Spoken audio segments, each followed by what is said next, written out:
Um herói lendário, um monstro aterrorizante, uma fuga simplesmente genial. A história do encontro de Odisseu com o Ciclope é sem dúvida uma das mais famosas de todos os tempos. Mas e se a história que a gente conhece for, na verdade, uma mentira? E se o próprio herói for a fonte dessa mentira? Olha, todo mundo conhece a cena, né? Odisseu e a sua tripulação presos na caverna escura do Ciclope Polifemo, um gigante de um olho só louco para devorar todo mundo. É um conto clássico de inteligência contra a força bruta, uma das aventuras mais eletrizantes da antiguidade. E que fuga, hein? O plano de Odisseu é uma verdadeira obra-prima de astúcia.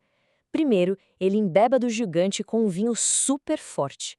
Depois, enquanto o Polifemo está lá apagado, eles enfiam uma estaca em brasa no único olho dele. Para conseguir sair da caverna, eles se agarram por baixo das ovelhas do gigante.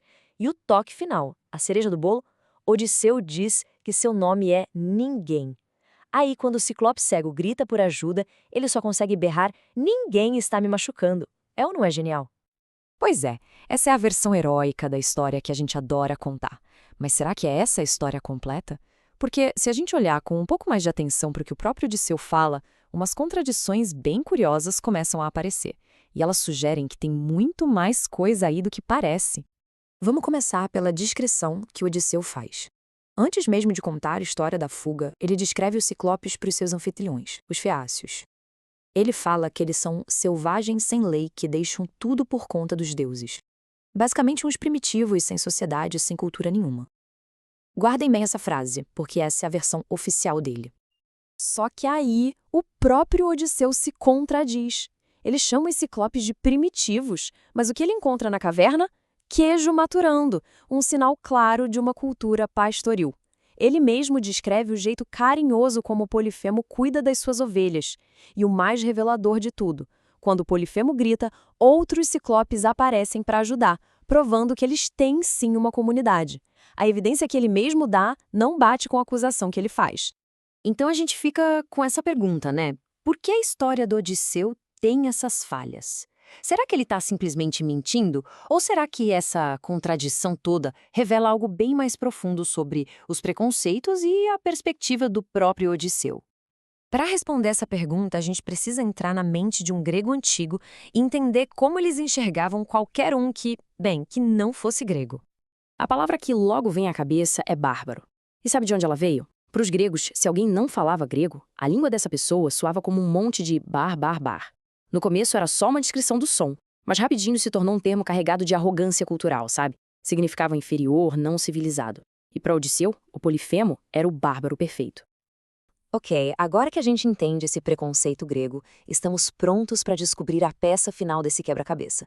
E tudo se resume a uma pergunta bem simples: quem é que está de fato contando essa história? Se os ciclopes não eram exatamente os selvagens que Odisseu pintou, por que ele faria isso? Qual era a motivação dele? E aqui está o pulo do gato. O narrador dessa parte da história não é Homero, é o próprio Odisseu. E onde ele está quando conta essa história? Ele é um náufrago. Ele chegou nu, sem poder nenhum, na corte dos feácios. Ele precisa desesperadamente da ajuda deles. Ele precisa de um navio. Então o que ele faz? Ele conta uma história que o transforma num herói super corajoso, civilizado e que transforma seus oponentes em monstros bárbaros. Ele não está só contando uma história, ele está literalmente lutando pela própria sobrevivência. Isso faz de Odisseu o que a gente chama de narrador não confiável. Ele tem um motivo muito forte para distorcer a verdade, para transformar uma tribo de pastores em monstros. Assim, ele parece mais herói e consegue a ajuda de que tanto precisa. E é exatamente aí que está a genialidade de Homero. Ao colocar histórias saindo direto da boca do Odisseu, ele nos dá todas as pistas que a gente precisa para sacar a verdade. Ele não quer que a gente simplesmente aceite a versão do herói.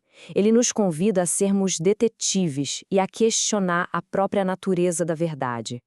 Essa habilidade de ler nas entrelinhas, de questionar quem está falando, é o que transforma essa história de uma simples aventura numa lição atemporal sobre pensamento crítico. No final das contas, a história mais importante não é sobre como Odisseu fugiu da caverna. É sobre como a gente aprende a escapar da armadilha de uma única perspectiva.